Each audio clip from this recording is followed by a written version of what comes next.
안녕하세요. 항상 채널 잘 보고 있는 중년의 시청자입니다. 채널에 올라오는 사연들을 보며 함께 웃기도 하고 울기도 하며 지내고 있는데요. 제 이야기도 많은 분들과 공유해보고자 사연을 한번 보내봅니다. 저는 경제적으로 어려운 형편의 가정에서 자라났습니다. 어떻게 보면 흔한 이야기지요. 저희 또래의 윤택하고 다복한 가정에서 아무런 어려움 없이 자란 사람이 얼마나 되겠어요. 지방 출신의 중상층 가정 아이라면 대부분 저와 같은 처지였을 것이라 생각합니다. 사실 처음부터 저희 집이 어려운 형편이었던 것은 아니었어요. 아버지께서는 이름만 대면 누구나 다 알 정도의 대기업에서 근무하셨고 중학교에 입학하기 전까지는 다른 집 아이들과 비교해서 제법 유복한 환경에서 자랐습니다. 제가 원하는 물건들은 쉽게 얻을 수 있었고 먹고 싶은 것은 다 먹을 수 있었고 계절마다 새 옷을 사 입고 그런 것들이 그때는 다 당연한 것들이었어요. 세상 모든 사람들이 저처럼 원하는 것을 쉽게 손에 얻으며 살아간다고 생각했습니다. 그렇지만 그런 행복은 그리 오래가지 못했어요. 어느 날 학교가 끝나고 집에 돌아와 보니 가전제품들과 가구들 위에 소위 말하는 빨간 딱지, 그러니까 압력 딱지가 붙어 있었어요. 어머니께서는 망연자실한 표정으로 식탁에 앉아 계셨고 상황 파악이 제대로 되지 않았던 저는 해맑은 얼굴로 어머니께 다가가 이 딱지들은 다 뭐예요? 하고 물었습니다. 어머니께서는 제 질문에 대답해주지 않으시고 그저 저를 꼭 안아주기만 하셨어요. 어머니의 몸이 잘게 떨리고 있었고 저는 그제서야 어머니께서 저를 품에 안으신 채 울고 계신다는 사실을 알게 되었습니다. 미안하다. 미안해. 어머니께서는 계속해서 제게 미안하다는 말을 되뇌이셨어요. 어렸던 저는 도대체 왜 어머니가 제게 미안하신 건지, 가구들 위에 붙은 저 빨간 딱지들은 도대체 무엇인지 아무것도 알 수가 없었고 그저 구슬프게 흐느끼시는 어머니의 등을 토닥토닥 두드려 드리는 것밖에 할 수 있는 일이 없었습니다. 그날 이후 저희 가족은 바로 이사를 가게 되었어요. 이전까지는 가족 3명이서 방 3개가 있는 꽤나 넓은 아파트에서 지냈었지만 이사 가게 된 곳은 좁은 안방 하나에 방 크기와 비슷한 거실, 그리고 한켠에 작은 주방이 딸린 구축 빌라였습니다. 태어나 그렇게 열악하고 좁은 집은 처음 봤어요. 집 안에 들어서자마자 엉엉 울며 원래 살던 집으로 돌아가고 싶다 부모님께 떼를 썼던 기억이 납니다. 이사간 집은 벽면에 곰팡이가 쓸어 있었고 화장실 타일은 다 벗겨져 있었고 세면대와 샤워기도 은박이 다 벗겨져 녹이 쓸어 있었어요. 아버지께서는 애써 조금만 손보면 새 것처럼 만들 수 있다 밝게 말씀하셨지만 어머니와 저는 아무런 대답도 하지 못했습니다. 고축 빌라는 1층 입구에서부터 이상한 냄새가 났어요. 흔히들 말하는 간한 냄새라고 하죠. 혹시 영화 기생충 보신 분들 계신가요? 유명한 영화기에 아마 대부분 한 번쯤은 보셨을 것이라 생각합니다만 그 영화에도 가난에는 냄새가 있다라는 이야기가 나오죠. 가난 냄새에는 참 많은 종류가 있어요. 그중 가장 지독한 것이 공간에서 풍기는 냄새입니다. 반지 하나 오래된 구축 건물에서 나는 특유의 쾌쾌한 향 알고 계실까요? 각 가정마다 그 집에서 나는 특유의 향이 있잖아요. 섬유 유연제 향일 수도 있고 샴푸 향, 특정한 가구에서 뿜어나오는 향일 수도 있고요. 반지 하방이나 오래된 건물에서 사는 사람들에게서는 다 비슷한 향이 납니다.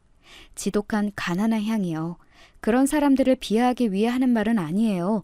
실제로 저도 오랜 기간 낡은 구축 빌라에서 살며 힘든 시간을 보냈으니까요. 그 특유의 냄새는 아무리 열심히 빨래를 하고 몸을 씻어도 지워지질 않아요. 그만큼 가난은 지독하게 사람을 따라다닙니다.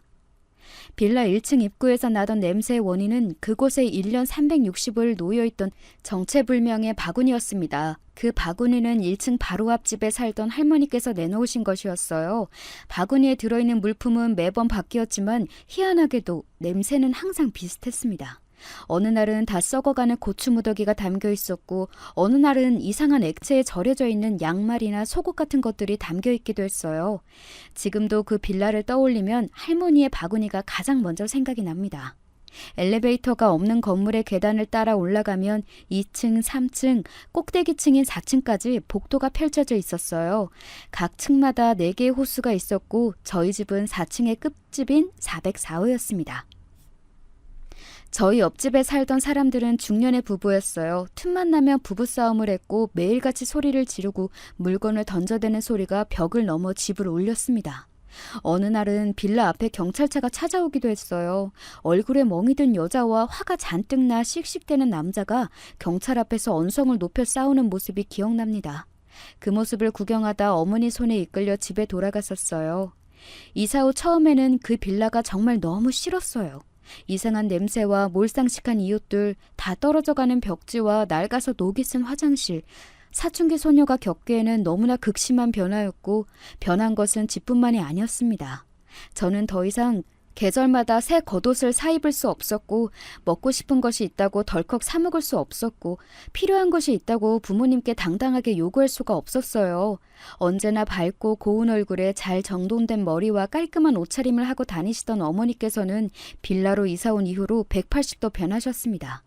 푸석푸석한 피부, 현실에 찌든 얼굴, 아무렇게나 대충 묶은 머리에 목이 다 늘어난 티.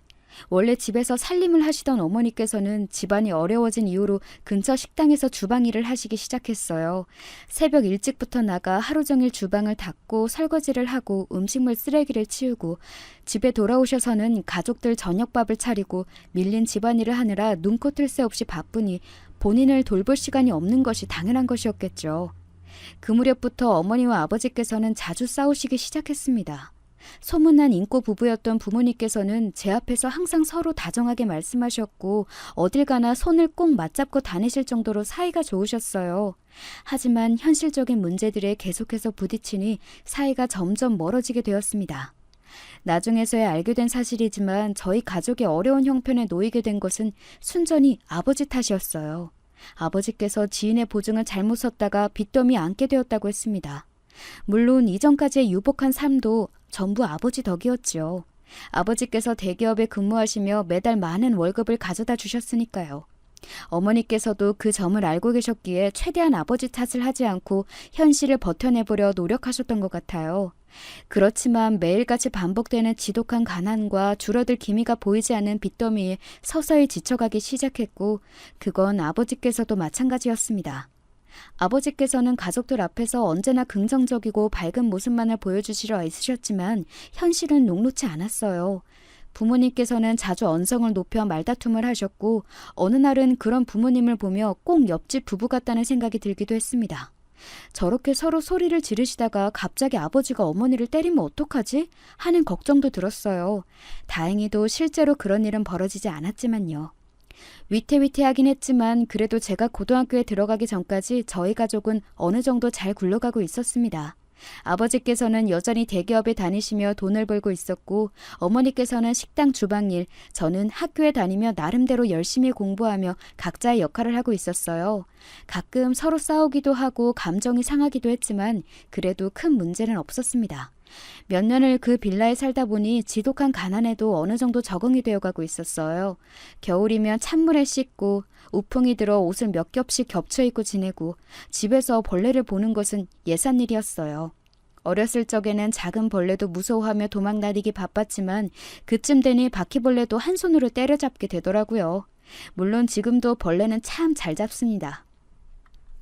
가난을 겪으며 얻어낸 것들 중에 가장 쓸모있는 능력이라고 생각해요. 우스갯소리긴 하지만요. 제 인생에서 가장 충격적인 소식을 듣게 된 것은 제 17 생일날이었습니다. 그날은 정말 추운 한겨울이었어요. 저희 가족은 매년 제 생일 때마다 함께 트리를 만들고 케이크를 먹었어요. 제 생일이 크리스마스와 일주일밖에 차이가 나질 않거든요. 빌라로 이사 오기 전까지는 정말 커다란 트리를 함께 꾸미곤 했지만 이사 온 후에는 한 번도 해본 적이 없었습니다. 조금 아쉽기는 했지만 그렇지 않아도 힘드신 부모님께 트리를 만들고 싶다며 졸라 속상하게 만들고 싶지 않았어요. 셋이 함께 모여 케이크를 나눠 먹는 것만으로도 충분히 행복했고요. 그런데 그해 생일에는 아버지께서 오랜만에 트리를 함께 꾸미자며 작은 트리 화분을 사오셨습니다. 아버지께 웬 화분이냐 묻자 아버지께서는 이사 온 후로는 못했잖아 하시며 트리 위에 장식할 물건들을 주섬주섬 꺼내셨어요. 물론 몹시 기쁜 마음이었지만 어머니 얼굴이 어딘가 어두워 보였던 기억이 납니다. 그렇게 저희 셋은 함께 트리를 꾸몄고 생크림 케이크를 나눠 먹었어요. 부모님께서 제게 주신 선물은 하얀색 장갑이었습니다. 제가 생일 한 달 전부터 갖고 싶다고 말씀드렸던 것은 장갑이 아닌 하얀색 패딩 점퍼였어요. 아마도 당시 부모님께서는 몇십만 원 값이 나가는 점퍼를 사주실 형편이 되지 않았던 것 같습니다. 저는 몹시 실망했지만 애써 기쁜 척 장갑을 받아들였어요. 그리고 곧 새해가 되었고 아버지께서는 집을 나가셨습니다. 말 그대로 집을 나가셨다는 뜻이 아니라 저희 부모님께서는 이혼을 하셨어요. 정확한 내막은 알지 못합니다. 두 분 사이에 어떤 대화가 오고 갔을지, 왜 이혼이라는 최악의 선택을 하셨을지, 제가 받게 될 상처와 평생 가지고 갈 트라우마를 알고 계셨을지 궁금한 것 투성이지만 저는 그날 이후로 지금껏 아버지를 뵙지 못했어요. 소식조차 알지 못합니다. 어머니께서는 아버지 얘기를 꺼내는 것 자체를 싫어하셨어요. 아버지께서 저와 어머니를 떠나신 이후 저희의 삶은 훨씬 궁핍해졌어요. 어머니께서 식당에서 벌어오시는 돈으로 두 식구가 먹고 살기는 상당히 빠듯했거든요. 그해 크리스마스에 받았던 하얀색 장갑은 한 번도 껴본 적이 없어요. 책상 첫 번째 서랍에 넣어놓고는 색이 다 바래질 때까지 고이 모셔놓기만 했습니다. 그 장갑만 보면 아버지가 생각나 차마 장갑을 낄 수가 없었어요. 트리도 마찬가지였습니다. 어머니께서는 기껏 열심히 꾸며놓았던 트리를 바로 치워버리셨어요. 아마 어머니께서도 트리를 보면 아버지 생각이 나셨던 것이겠지요. 지금도 당시 어머니가 어떤 심정이셨을지 가끔 궁금해지고는 합니다. 자세한 내막을 알지 못하니 차마 짐작도 하기 힘들지만요. 그렇게 시간이 흘러 고등학교 3학년 여름의 어느 날이었습니다. 어머니와 둘이 함께 사는 생활에도 어느 정도 적응이 되어가던 시점이었어요. 아무래도 대학 입시를 코앞에 둔 시점이다 보니 많이 예민한 상태였고 어머니와도 대면대면하게 지내던 중이었습니다. 당시 지긋지긋한 가난에 지쳐있던 저는 반드시 공부로 성공해서 돈을 많이 벌고 싶다는 생각을 했었어요. 밤을 새가며 공부할 정도로 열정 넘치는 학생이었지만 안타깝게도 그리 성적이 좋은 편은 아니었습니다. 때문에 스트레스는 스트레스대로 받고 공부는 열심히 하는데 결과는 좋지 않은 악순환이 계속되던 중이었어요. 그날도 야간 자율학습이 끝나고 지친 몸을 이끌고 집에 돌아왔는데 거실에 웬 처음 보는 꼬마아이가 앉아 있었어요. 7, 8살 정도 되어 보이는 남자아이였고 저와 눈이 딱 마주치자 깜짝 놀라 어머니 뒤로 숨었습니다. 이게 무슨 상황인가 싶어 어머니께 저 아이는 누구냐 물으니 어머니께서는 제 동생이라고 말씀하셨어요. 동생이라뇨? 제 친동생이라는 말씀이세요? 친동생은 아니지만 앞으로 친동생처럼 잘 챙겨주렴. 알고 보니 그 아이는 어머니의 여동생, 그러니까 제게는 이모 되시는 분의 아들이었어요. 어머니께 여동생이 있다는 사실도, 그 여동생에게 8살짜리 아들이 있다는 사실도 그날 처음 알게 되었습니다. 알고 보니 이모는 지금껏 먼 타지에서 지내고 있었다고 했어요. 가족들 모두가 극심하게 반대하는 결혼을 하셨고 남자의 고향으로 떠나 그곳에서 결혼을 하고 아이를 낳고 살다가 불의의 사고로 얼마 전 남편과 함께 세상을 떠나셨다고 했습니다. 왜 조부모님은 모두 본인들은 그런 딸을 둔 적이 없다며 아이를 내치셨고 차마 그 아이를 고아원 같은 시설로 보낼 수 없었던 어머니께서 아이를 데리고 오셨던 거예요.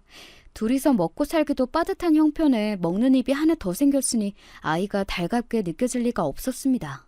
게다가 앞서 말했듯 저는 대학 입시를 앞두고 상당히 예민한 상태였어요. 그렇지 않아도 짜증나는 일투성이인데 웬 짐덩이까지 떠맡게 되었다는 생각에 아이와 제대로 인사를 나누지도 않고 그대로 방으로 들어가 버렸습니다. 아이는 굉장히 얌전한 편이었어요.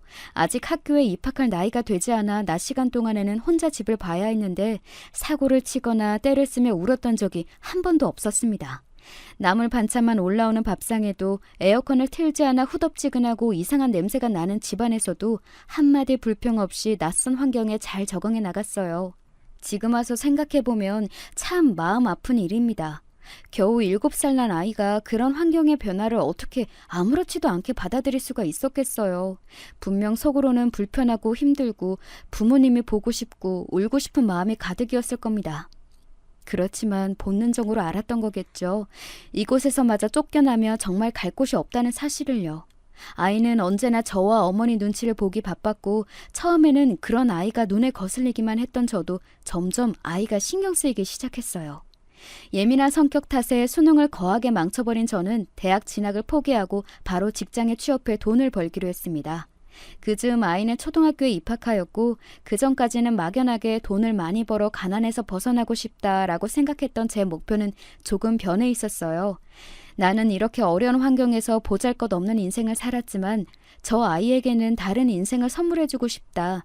그리고 지금껏 고생하신 어머니께 안정적인 미래를 만들어드리고 싶다.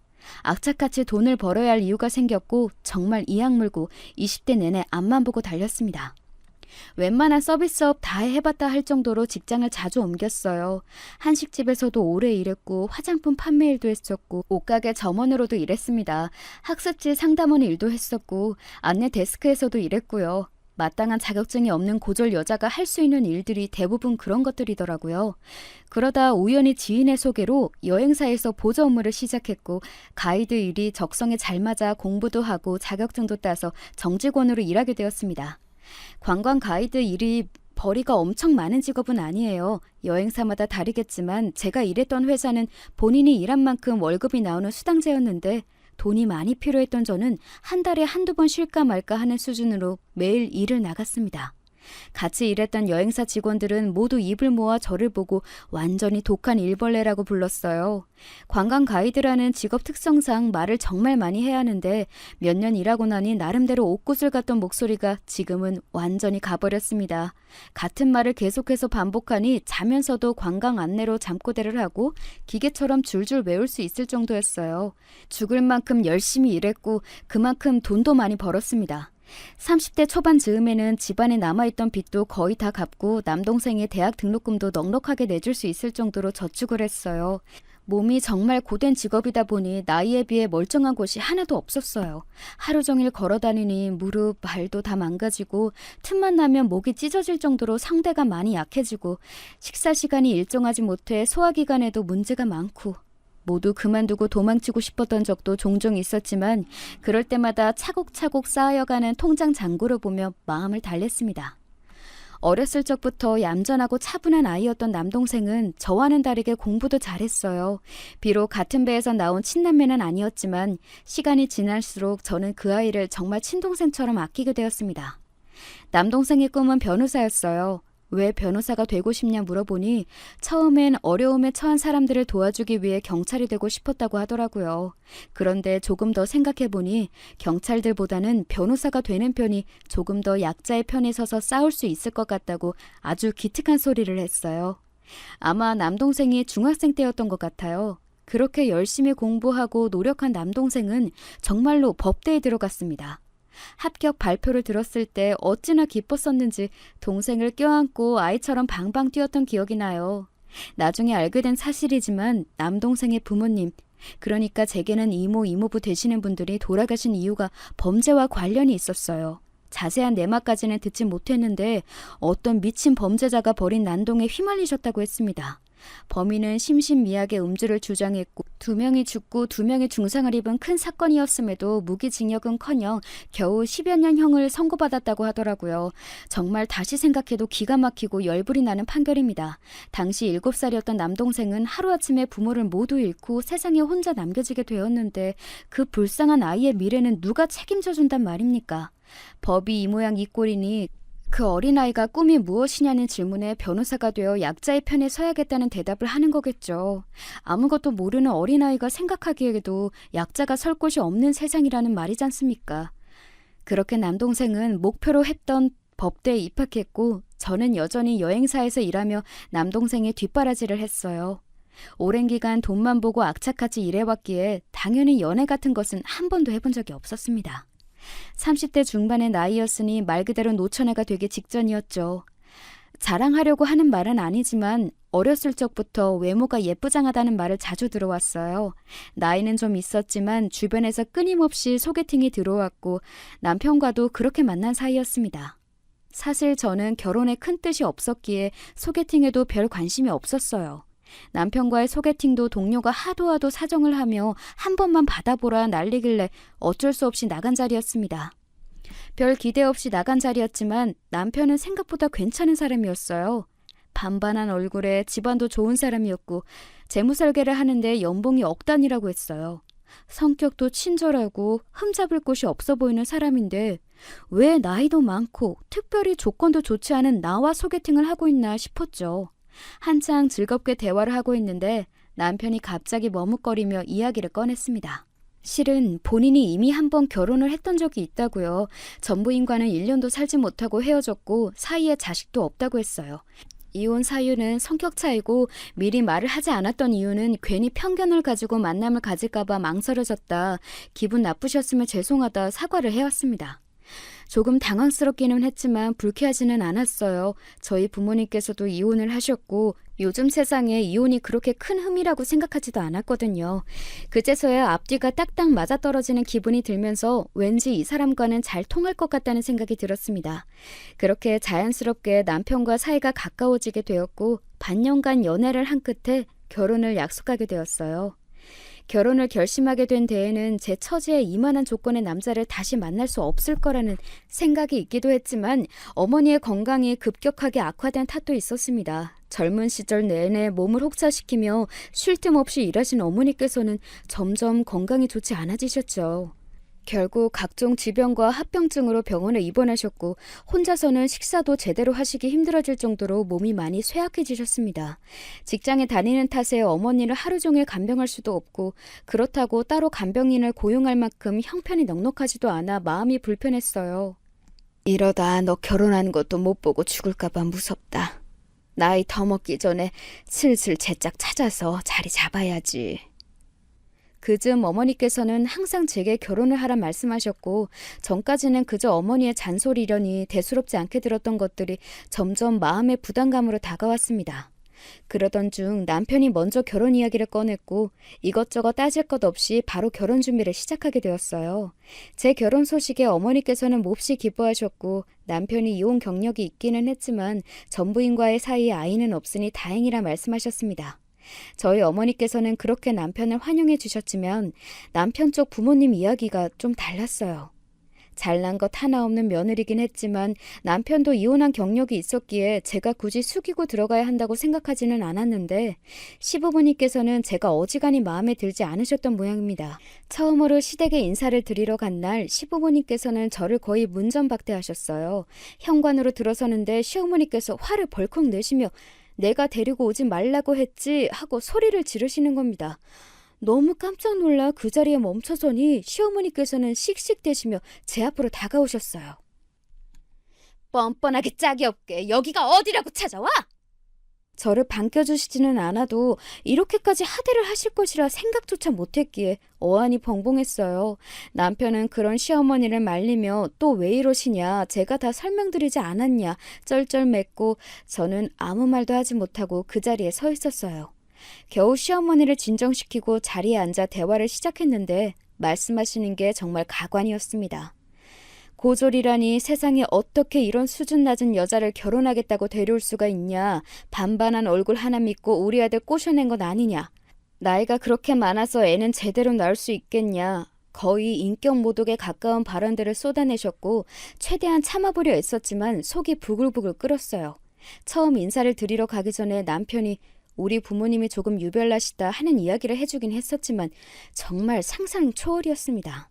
게다가 제 속을 박박 긁어대는 것은 시부모님뿐만이 아니었어요. 남편에게는 2살 위에 누나가 한 명 있었는데 40살이 넘어가는 나이에도 아직 시집을 가지 못하고 시댁에 얹혀 살고 있었습니다. 때리는 시어머니보다 말리는 시누이가 더 밉다는 말이 있는데 저희 집 시누이는 시어머니보다 한술 더 뜨는 성격이었어요. 생긴 걸로 사람을 판단하긴 좀 그렇지만 시누이의 첫인상부터 완전 최악이었습니다.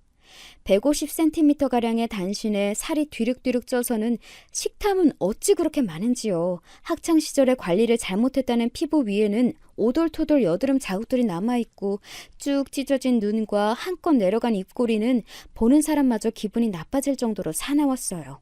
집안에 돈이 그렇게 많다면서 운동을 하기 싫으면 돈이라도 들여 관리를 좀 해야 하는 게 아닌가 싶을 정도였습니다. 남편과 한 뱃속에서 나왔다는 게 믿기지 않는 수준이었어요. 앞서 말했지만 남편은 번듯한 외모에 나름대로 나이에 비해 동안이기도 했거든요. 솔직히 저는 평소에 참고 사는 성격은 아닙니다. 20살 적부터 사회생활을 해왔고 나름대로 산전수전 다 겪으며 이리저리 부딪히고 살았기에 할 말은 하고 부당한 대우에는 목소리를 내는 편이에요. 그런 성질머리 탓에 상사와 많이 싸우기도 했고 어려움에 처할 때도 많았지만 어찌됐든 혼자서 뒤에서 소갈이 하는 것보다는 질러놓고 수습하는 쪽이 속이 편하더라고요. 아무리 시부모님이라고 한들 면전에 대고 그런 모욕적인 이야기를 듣는데 도저히 참을 수가 없었습니다. 어머니, 이제 그만. 어디서 어른 말씀하시는데 건방지게 말을 끊어? 진짜 기본도 안 된 얘가 많네. 나 참 기가 막혀서.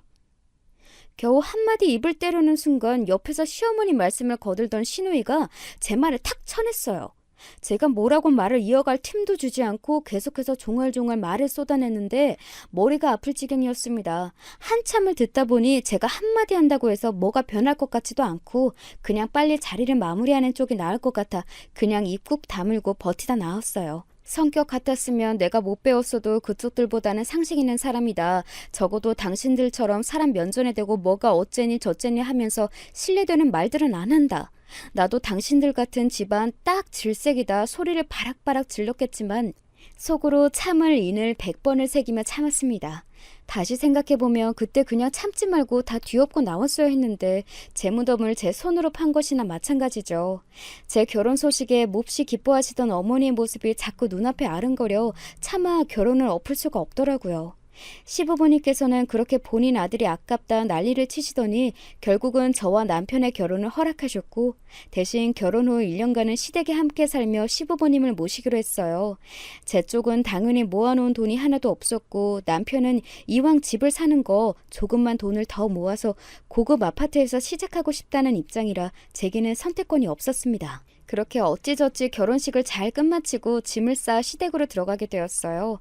어느 정도는 예상했던 일이지만 시댁살이는 몹시 고되었습니다. 신체적으로도 지쳤지만 정신적인 스트레스가 가장 심했어요. 시어머니와 시누이의 구박이 상상을 초월했거든요. 일단 두 사람은 정말 불평불만이 많았습니다.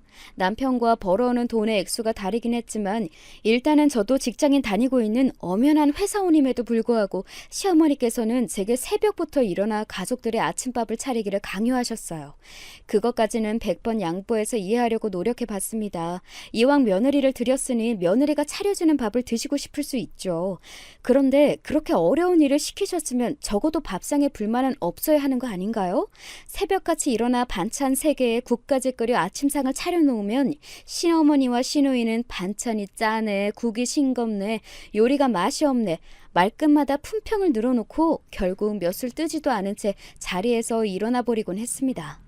그런 일이 몇 번 반복되자 도저히 견딜 수가 없어서 그렇게 제 요리가 불만이시면 앞으로는 아침 안 차리겠다 말씀을 드렸고 시어머니께서는 노발대발 하셨어요. 시애미가 요리가 입맛에 안 맞아 몇 마디 얘기한 거 좀 가지고 그게 그렇게 마음에 안 들었냐면서요. 옆에서 시누이가 남의 집에 얹혀 살면서 그 정도도 갈 각오가 없었냐고 거드는데 정말 할 수만 있다면 입을 탁 쳐버리고 싶은 기분이었습니다. 사람이 먹는 걸로 차별하는 게 제일 서러운 법인데 시어머니께서는 제 입에 들어가는 모든 것을 아까워하셨어요. 어쩌다 집에 비싸고 좋은 과일이 들어오면 베란다에 내놓으셨다가 꼭 제가 외출한 사이에 시댁 식구들끼리 꺼내 먹으셨습니다. 처음엔 우연히 일치라고만 생각했는데 몇 번 반복되니 의도적인 것 같다는 생각이 들더라고요.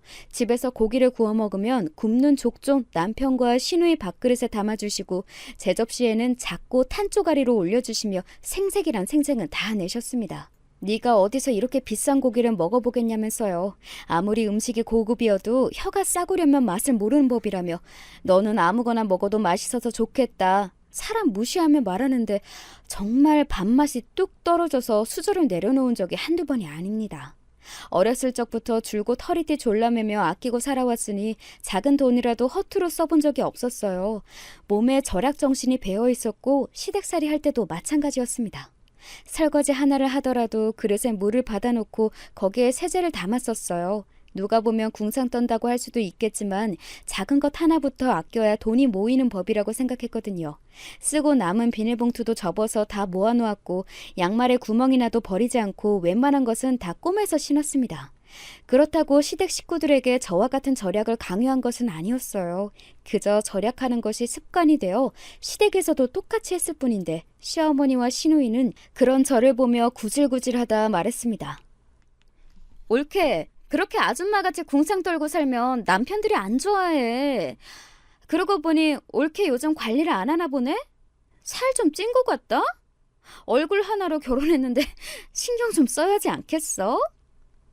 신우이는 틈만 나면 저한테 이것저것 핀잔을 줬어요. 주로 제 행동 거지에 대한 지적이었는데 그런 식으로 굴면 남자들이 안 좋아한다. 남편한테 사랑받기 힘들다부터 시작해서 외모 하나 가지고 시집 왔으면서 요즘 꼴이 말이 아니다. 제 외모를 깎아내리기도 했습니다.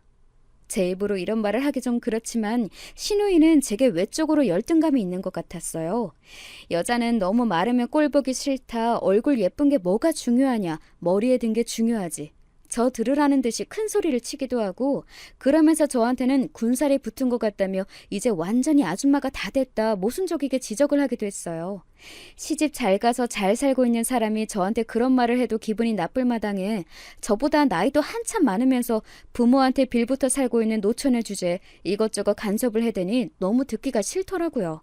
솔직히 말해서 저런 외모에 저런 성격이면 세상 어떤 남자가 신우이를 데려가겠나 싶기는 했어요. 그러던 와중 임신을 하게 됐고 관광 가이드 업무상 임신한 몸으로 이리저리 돌아다니는 일이 많이 힘에 부쳐 결국 일을 그만두게 되었어요. 인산부라고 배려해주거나 신경 써주는 것은 기대도 하지 않았지만 시댁에서는 이제 애 생겼다고 본격적으로 빌부터 놀고 먹으려는 거냐며 저를 타박하기 바빴습니다. 새벽부터 일어나 아침 차리는 일도 그대로였고 심지어 신우이의 속옷을 손빨래까지 해야 했어요. 애초에 1년으로 예정되어 있던 시댁살이는 기약 없이 길어지고 있었습니다. 조금씩 배가 불러오기 시작하자 온몸 곳곳이 아파왔어요. 정신적 스트레스도 심했고 결국 한번 크게 알아누웠다가 하혈을 했습니다. 너무 놀라 병원을 찾았고 병원에서는 몸 상태가 불안정하다며 한동안 입원을 하기를 권유했어요. 입원을 하고 치료를 받았지만 점점 상태가 좋지 않아져 결국 조기 유산을 하게 되었습니다. 당시를 생각하면 많이 슬프고 힘들었던 기억뿐이에요. 시댁 식구들은 제 유산을 안타까워하기는커녕 본인이 몸 관리를 못했으니 이런 사단이 난 거다 저를 탓하기 바빴고 남편도 마찬가지였습니다. 아이가 잘못된 데에는 아무래도 당신 나이가 가장 큰 원인이지 않겠냐며 전부 제 탓인 것 마냥 이야기를 하더라고요. 그때부터 남편과 마음의 거리가 점점 멀어지기 시작했던 것 같아요. 제 유산 소식에 가장 슬퍼하셨던 것은 어머니였습니다. 누구보다도 손자를 원하셨던 분이기에 몹시 죄송한 마음이었어요. 어머니께서는 애써 슬픈 내색 없이 유산은 엄마 탓이 아니라며 제 손을 꼭 잡고 위로의 말을 건네주셨습니다. 그런 어머니의 모습을 보니 더더욱 이렇게는 살 수 없겠다는 생각이 들었어요. 더 늦기 전에 어머니께 손자를 안겨드리고 싶었고 제대로 된 결혼 생활을 해야겠다는 결심이 섰습니다. 그렇게 남편에게 분가를 선언했어요. 제 말에 남편은 조금만 더 기다리라며 이왕 나가 살 거 비싼 집에서 사는 게 좋지 않겠냐 말을 돌렸어요. 저는 작은 빌라라도 상관없으니 무조건 분가하자 으름장을 놓았습니다. 만약 나가 살지 않으면 바로 이혼하겠다고요. 그렇지만 남편은 매번 제가 분가 이야기를 꺼낼 때마다 이리저리 핑계를 대며 말끝을 흐렸어요. 시댁에서 보내는 하루하루는 숨이 막힐 정도로 너무 고통스러웠지만 제가 할 수 있는 일은 아무것도 없었습니다. 그러던 어느 겨울 날이었어요. 그날은 아버지가 집을 나가셨던 날처럼 눈이 펑펑 내렸습니다. 하루하루 몸이 쇠약해져 가던 어머니께서는 결국 이른 나이에 저와 남동생의 곁을 떠나셨습니다. 돌아가시기 전 마지막 소원이 손주 얼굴을 보고 가시는 거였는데 아직까지도 어머니 품에 아이를 안겨드리지 못했던 것이 후회로 남아있어요. 어머니의 장례식을 치르고 보내드리는 동안 정말 많이 울었습니다. 젊은 시절 내내 고생만 시켜드리다 제대로 된 효도 한번 못 해드린 것 같아 지금도 가슴이 아파요. 본인 일처럼 달려와 힘써주기를 바라지도 않았지만 남편은 저희 어머니의 임종에도 마치 남의 일처럼 덤덤하게 굴었습니다. 시댁 식구들도 마찬가지였어요. 하다못해 옆집 사람이 죽어도 그렇게 무신경하게 말하지는 않을 거예요. 어머니가 돌아가셔서 한동안 집을 비워야 할 것 같다는 제 말에 선심 쓰듯 손짓을 하던 시어머니 얼굴이 아직까지도 생생합니다. 그 와중에 신우이는 여자는 결혼하면 출가 외인이라며 설마 장례식 내내 자리를 지키건 아니지 하고 물어왔고 그때만큼은 도저히 참을 수가 없어서 결혼하고 처음으로 언성을 높였어요. 내 어머니 내가 보내드리겠다는데 무슨 자격으로 이래라 저래냐냐고요. 저런 것들도 지금까지 식구들이라고 손수 먹이고 보살피며 살고 있었다니 참 속이 말이 아니었습니다. 그렇게 어머니가 돌아가시고 남겨진 유산으로 제가 제일 먼저 한 일은 아파트를 산 것이었어요. 도저히 저희 인간들하고 얼굴 마주보며 살 자신이 없었습니다. 남편은 조금만 더 기다려라 여전히 같은 말을 반복했지만 저는 단호했습니다. 분가해서 살 거면 계속 부부로 사는 거고 분가할 생각이 없으면 정말로 갈라서는 거라고요. 그런 제 태도에 남편도 2번 이혼하고 싶지는 않았는지 결국 꼬리를 내리고 분가를 하게 되었습니다. 남편에게도 정이 떨어질 대로 떨어진 상태였지만 그래도 시어머니와 시누이 얼굴을 안 보고 사니 좀 지낼만 하더군요.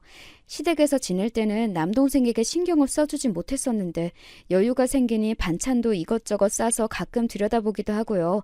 어머니 돌아가신 뒤로 제게 남은 가족이라고는 남동생뿐이었으니 마음이 더 쓰였어요. 그렇게 나름대로 평화로운 나날들이 계속되었습니다. 시어머니께 벼랑간 전화가 오기 전까지 말이죠. 예, 할 말 있으니 내일 점심에 잠깐 들러라. 대답을 듣기도 전에 끊어지는 전화에 기분이 몹시 상했지만 별 수 없었습니다. 다음날 영 찝찝한 마음으로 시댁을 찾았고 오랜만에 두 사람의 얼굴을 보니 더욱 심기가 불편했어요. 너희 아파트 있지? 그거 담보로 대출 좀 받자. 한 5억 정도? 지금 당장 쓸 수 있는 현금이 별로 없어서 그래. 나중에 다 갚아줄 테니 걱정 말고. 대출이요? 그것도 5억이요? 갑자기 그게 무슨 말씀이세요? 우리 딸이 곧 시집을 가거든. 상대 남자가 워낙에 부잣집 아들이란 말이지. 혼수를 그 정도는 해가야 기가 설 것 아니니? 형님이 시집을 가신다고요? 아니, 근데 왜 돈을 저한테 달라고 하세요? 방금 한 말 못 들었어? 당장에 쓸 수 있는 돈이 없어서 그래. 내가 설마 하니 네 돈 떼먹겠니? 잔말 말고 대출 받아라. 이 집 담보 잡아서 하시면 되잖아요. 전 그렇게 못해요. 저희 집이 어떤 집인데요. 저희 어머니 돌아가시면서 물려주신 유일한 유산이에요. 그 아파트 그거 얼마나 한다고 유세니? 딸은 출가 외인이란 말도 몰라? 시집을 왔으면 이제 여기 식구다 하고 생각해야지. 출가 외인이요? 어머니 말씀 한번 잘하셨네요. 그럼 형님도 시집 가시면 출가 외인 아니에요? 저희 식구도 아닌 사람한테 제가 왜 대출을 받아줘야 하는데요? 참지 못하고 소리를 버럭 질렀고 시어머니께서는 제 뺨을 거세게 내리치셨습니다. 그 순간 정말 눈앞이 돌아버리는 기분이었어요. 살면서 심지어 부모님에게도 맞아본 적 없는 뺨을 남한테 맞으니 기분이 정말 더럽더라고요. 성질 같아서는 그 자리에서 쌍욕을 날리면서 다 뒤엎어버리고 싶었지만 간신히 참고 자리를 박차고 나왔습니다. 저녁에 퇴근하고 돌아온 남편에게 낮에 있었던 이야기를 말하니 아무리 그렇다고 시어머니한테 소리를 질렀나며 내일 같이 가서 사과를 하자고 했어요. 게다가 설마 하니 어머니께서 우리 돈을 떼먹겠냐, 누나가 드디어 시집을 간다는데 대출 좀 받아주자. 말도 안 되는 개소리까지 늘어놓길래 아, 내가 이 인간이랑 대화를 하려고 했던 게 잘못이구나 하는 깨달음이 들었습니다. 그렇게 날이 밝자마자 남편을 끌고 시댁을 찾았어요. 저 이혼할게요. 당신 미쳤어? 갑자기 무슨 이혼이야? 대출 좀 받아달라고 한 게 그렇게 불만이야? 네가 어디 가서 내 동생 같은 남자를 또 만난다고 건방지게 이혼 타령이야? 사람이 분수를 알아야지. 그래, 너 말 한번 잘했다. 사람이 분수를 알아야지. 어디서 돈도 없고 생긴 것도 후달리는 년이 부잣집으로 시집을 가려고 해? 그렇게 남자를 만나고 싶으면 네가 직접 벌어 네가 혼수해가. 그런 도둑년 심보로 남의 돈 뜯어낼 생각하지 말고. 뭐? 너 방금 뭐라 그랬어? 분수도 모르는 도둑년이라 그랬다. 왜? 아니 이 년이? 신우 입에서 쌍욕이 나오는 순간 저도 참지 못하고 그대로 신우의 뺨을 내리쳤어요. 신우이는 그대로 바닥에 나동그라졌고 경악한 남편이 뒤를 이어 바로 제 뺨을 올렸습니다. 순식간에 일어난 일에 눈앞이 빙글 돌았고 뺨이 얼얼하게 부어올랐어요. 살다 시어머니도 모자라 남편에게까지 얻어맞을 거라고 상상조차 하지 못했었는데 참 제 처지가 스스로도 불쌍해 헛웃음이 나오더라고요.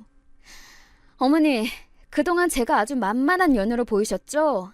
저 어머니 생각만큼 그렇게 배알 없는 년 아니에요. 어머님이 저 때리시는 건 되고 어머님 딸이 뺨 맞는 건 못 보시겠어요? 저도 저희 어머니 귀한 딸이에요. 어머니 딸 소중하시면 남의 집 딸 소중한 것도 아셔야죠.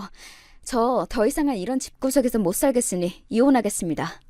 무슨 이혼은 이혼이야. 어딜 가려고? 이것 한 번만 내 몸에 더 손대면 바로 가정폭력으로 감방에 쳐넣을 줄 알아. 남편의 손을 거세게 쳐내고 바로 집으로 향했어요. 집에 도착해 남편의 짐들을 아무렇게나 대문 밖으로 던져놓고 비밀번호를 바꿔버렸습니다. 뒤이어 집에 도착한 남편이 문 앞에서 배를 시끄럽게 울리며 소리를 지르고 난리를 쳤지만 절대 문을 열어주지 않았어요. 경찰 부르기 전에 다시 시댁으로 돌아가라는 말에 한참을 문 앞에 서 있던 남편은 결국 주섬주섬 짐을 주워들고 사라졌습니다. 그렇게 한참을 멍하니 소파에 앉아 있는데 저도 모르게 눈물이 주룩주룩 흐르더라고요. 조금 진정이 되었을 쯤에야 남동생에게 전화를 걸어 이혼 이야기를 꺼냈어요. 그간의 이야기들을 전부 전해들은 남동생이 격분하며 본인이 지금 당장 시댁에 찾아가 깽판을 쳐놓겠다는 걸 간신히 말렸습니다. 동생은 혹시라도 이혼 소송을 하게 되면 걱정 말라며 본인이 아는 선배들 지연 학연을 동원해서 최고의 이혼 전문 변호사를 붙여주겠다 호언장담을 했고 참 그 말이 별게 아닌데도 위로가 되더라고요. 그렇게 조그맣던 아이가 언제 이렇게 다 커서 법조인이 되었나 싶기도 하고요. 절대 이혼 안 하겠다 고집을 부리던 남편도 제가 가정폭력이며 시댁 식구들의 폭언에 대해 소송을 걸겠다 말하니 결국 꼬리를 내리고 이혼 서류에 얌전히 도장을 찍었습니다. 본인이 생각해도 본인이 소송에서 이길 일은 절대 없다는 걸 알고 있었던 거겠죠. 위자료는 그간 제가 했던 고생을 생각하면 그리 큰 금액은 아니었지만 몇 푼 더 받겠다고 그 집 식구들이랑 구질구질하게 더 엮일 바에 그냥 깔끔하게 헤어지는 게 낫겠다 싶었습니다. 솔직히 마음 같아서는 그때 시누이가 아니라 남편이랑 시어머니 뺨을 날려버리고 왔어야 속이 시원했을 것 같아요. 그래도 마음속에 담아뒀던 이야기들을 다 쏟아내고 왔으니 후회는 없습니다. 남편과는 이제 완벽하게 남남이 되었어요. 서로 마주칠 일도 다시 만날 일도 평생 없을 겁니다. 아이를 잃었을 때는 정말 하늘이 무너질 만큼 슬프고 힘들었지만 일이 이렇게 된 지금에는 불행 중 다행이라는 생각이 들기도 해요. 만약 남편과 저 사이에 아이가 있었다면 완벽하게 인연을 끊어내기는 어려웠을 테니까요. 남편과 함께 살고 있던 아파트에 지금은 남동생이 들어와 둘이 함께 살고 있습니다. 동생도 거의 서른을 바라보는 나이니 곧 결혼을 하지 않을까 싶어요. 아직까지 제게 여자친구를 소개시켜준 적은 없지만요. 제 눈에 안경이라고 제가 보기에는 번듯하고 훤칠하게 잘생겼는데 연애를 못하진 않을 것 같고 아마 제게 비밀로 만나고 다니는 거라 생각합니다. 동생이 결혼하겠다고 여자를 데려오면 지금 지내는 아파트를 팔고 신혼집을 마련해 줄 생각이에요. 저 혼자 지내기엔 너무 큰 아파트니까요. 동생은 제 말에 그럴 필요 없다며 손사래를 치지만 저는 무조건 그렇게 할 생각입니다. 저는 원하던 대학도 직업도 심지어 결혼 생활마저도 실패로 돌아갔지만 동생만은 뭐든지 탄탄대로 잘 풀려가게 만들어주고 싶어요. 어렸을 적부터 지금까지 줄곧 돈 때문에 고생만 하며 살았고 결혼하고 나서는 시댁 식구들 때문에 몸과 마음 전부 상해가며 고생이란 고생은 다 했으니 이제 좀 쉴 때가 되지 않았나 싶습니다. 지긋지긋한 시댁에서 해방되니 처음으로 자유라는 것의 행복을 진하게 느끼고 있어요. 막상 시간과 여유가 많이 생기니 뭘 해야 할지 감이 잘 안 오더라고요. 멍하니 쉬다가도 퍼뜩 일어나서 시댁 식구들의 뒷바라지를 해야 할 것 같은 기분이 들기도 합니다. 더 이상 새벽 일찍 일어날 필요가 없지만 5시만 되면 눈이 번쩍 떠지기도 해요. 동생은 그런 저를 보며 앞으로 본인이 어머니와 이모에게 하지 못한 효도를 저한테 다 하겠다며 아무 걱정 없이 편히 쉬라고 말합니다. 돈 걱정 없이 나가서 쇼핑도 하고 영화도 보고 맛있는 것도 먹으라고 하는데 평생 그런 걸 해봤어야 말이죠. 그런 동생에게 나는 됐으니 나중에 결혼할 네 부인한테나 그렇게 잘해라 말해줬어요. 시어머니 같은 시누이 노릇할 생각 없다고요. 그럴 때마다 동생은 왜 그렇게 섭섭하게 말하냐며 장난식으로 삐진 척을 해요.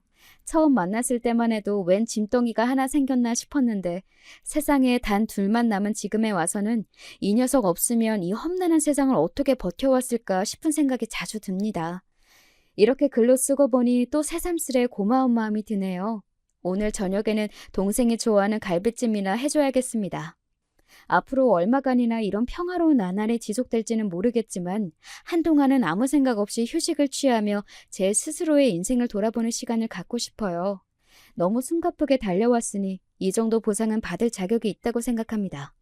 앞으로 제 삶이 어떻게 흘러갈지, 어떤 일들이 절 기다리고 있을지 아무것도 알 수 없지만 무슨 일들이 생기더라도 잘 헤쳐나갈 자신이 있어요. 지금까지 그래왔던 것처럼요. 그래도 이왕이면 좋은 일들만 가득했으면 하는 마음입니다. 제 사연을 들어주신 여러분께도 항상 좋은 일들만 가득하길 바랄게요. 여기까지 이야기 마치겠습니다.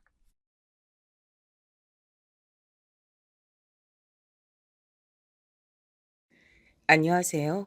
사연을 들어보면 진짜 별별 이야기들이 다 존재하던데 유년 시절을 가난하게 보내신 경우들도 꽤 있더라고요. 제가 덕분에 위안을 좀 받았어요. 저 또한 가난하게 자라났기 때문입니다. 가난한 건 경제력 수준뿐만 아니었어요. 너만 없었어도 내 뱃속에 너만 안 생겼음 내 인생이 아니랬을 텐데 너는 나한테 고마운 줄 알아. 내가 너 낳아줬잖아. 내가 너 안 버렸잖아. 가족끼리의 애정, 화목, 이런 것도 무척이나 가난한 집이었습니다. 친정 엄마께선 어렸던 당신의 하나뿐인 딸을 지독한 애증이 섞인 눈빛으로 바라보시며 당신의 인생을 한탄하시는 말씀을 자주 하셨죠. 가장 먼 기억이 닿는 지점, 가장 오래된 저의 기억은 엄마께서 저에게 뱉던 너만 없었으면 이란 소리였습니다. 아주 어릴 때부터 들어온 모양이에요. 귀에 인이 박혀 있었죠. 아무리 가난했다 하더라도 가족끼리 사이좋게 지내온 경우들이 많던데 최소한 가족 중 한 명이라도 마음이 맞는 상대가 있던데 왜 저는 아무 것에도 해당이 안 됐을까요? 아버지께선 집에 잘 안 들어오시는 분이었어요. 가끔 뵐 수 있는 존재였습니다. 정확히 몰랐으나 짐작으로 알았던 건 아버지께서 일용직으로 일을 하셨단 것 정도예요. 엄마께선 외롭다는 것, 아버지께서 밖에서 뭘 하고 다니시는지 몰라서 분하다는 것, 이 두 가지 이유를 내세워서 바람을 피우기 시작했죠. 시작이 언제였는진 제가 몰랐으나 언제부터인가 엄마께 다른 존재가 생긴 걸 어렴풋이 알게 됐죠. 불륜이란 개념이 너무 낯설고 어려웠던 나이. 전 이걸 대체 어떤 식으로 엄마께 여쭈어봐야 할지 갈피조차 잡지 못하고 있었어요. 그런 저를 엄마께선 먼저 알아차리셨던 것 같아요. 술을 드셨는지 그런 냄새를 풍기며 집에 돌아오신 엄마께선 여느 때처럼 집에 아버지께서 안 계시단 사실을 아시고는 몇 번이고 웃으셨죠. 그러더니 절 가까이 옆에 앉히시곤 이렇게 말씀하셨습니다. 잘난 남자하고 결혼을 했어야 돼. 진작에 들었던 생각이지만 요새 들어 그 생각이 자꾸만 강해지네. 엄마는 결혼을 안 했었으면 하는 거예요? 결혼한 거 후회하세요? 그래, 후회해. 당연히 후회하고 말고. 제가 아니었음 엄만 결혼을 안 하셨을 텐데, 그럼 후회도 안 하셨을 텐데. 죄송해요, 엄마. 저에게 인이 박혀 있던 것, 너만 아니었더라도 라는 문장은 제 가슴을 마구 헤집어 놓았죠. 엄마께 늘 죄송했어요. 제가 태어나지 말았어야 했다고 생각했습니다. 제가 엄마를 망쳐놓고 불행하게 만들어드린 것이 틀림없었죠. 죄송하다며 고개를 떨군 저를 엄마께선 어떤 눈으로 그 순간 바라보셨던 건지 모르겠어요. 다만 드물도록 제 머리를 잠시 후에 제법 다정하게 쓰다듬어 주신 것만은 정확하게 알고 있습니다. 그 손길에 느릿느릿했던 속도, 감촉, 전부 다 말이에요. 너, 내가 인생에서 가장 도움될 얘기 하나 해줄까? 도움이 될 이야기요? 네, 그게 뭔데요? 표정 봐라. 엄청 신나하네. 그래, 내가 너한테 명색이 엄마가 돼가지고 인생에 필요한 얘기를 그동안 너무 안 해줬지? 이제 해줄 테니 잘 듣고 가슴에 새겨. 이 다음에 커서 결혼을 하게 될 거라면 아무것도 없는 남자하고는 절대로 하지 마. 차라리 결혼 안 하고 혼자서 죽는 게 낫지. 그럼 아무거나 하나라도 가진 남자하고는 결혼해도 돼요?